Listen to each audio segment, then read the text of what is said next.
I'm Father Joe Ensing, MSC.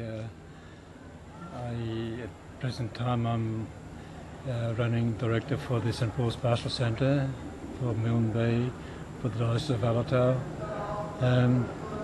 But in the past I've been a missionary in the Trobriand Islands, a total of 10 years and two lots of 5 years, and the rest of most of the other time I've been at Nimoa, which is out east. It's about 2 days journey by boat from Alatau to Nimoa. I spent about 19 years there altogether. But the next place after Nimoa is Rossel Island, which is the tip of Papua New Guinea.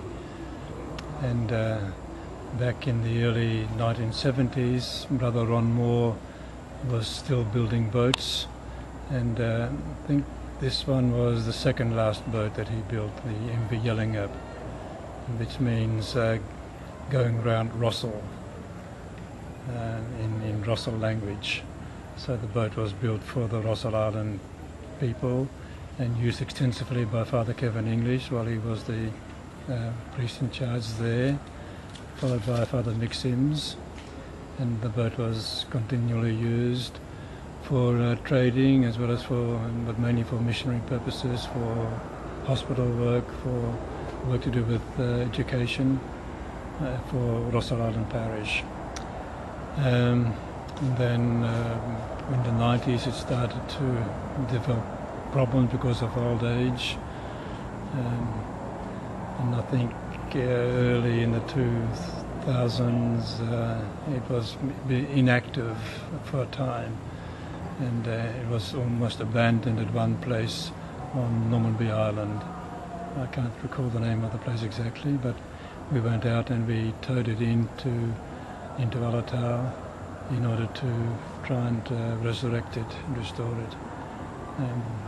This would have been about 5 years ago, I think by now, 5 or 6 years ago. At that time we then got help from MSC Missions to begin the restoration, and it still had the original engine in it, which was then about nearly 40 years old.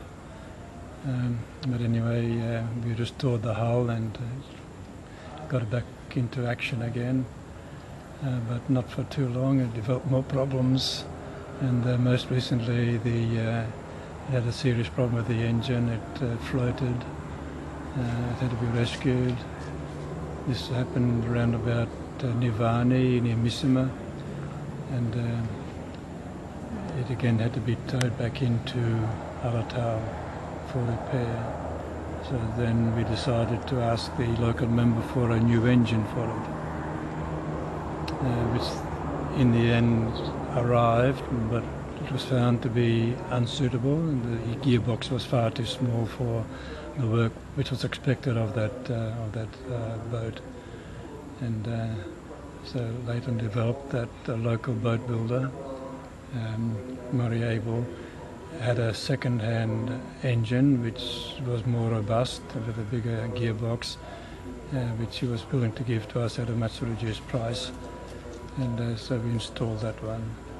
But then we had problems with the lining up of the shaft, and developed more problems again. It had to be towed back in a third time, and that I think it's now been rectified and it's ready almost to go into service again. We'd like to have it do another trip to Sidia first, a short run, to make sure it's still okay before it goes out to Nimoa and Rossel.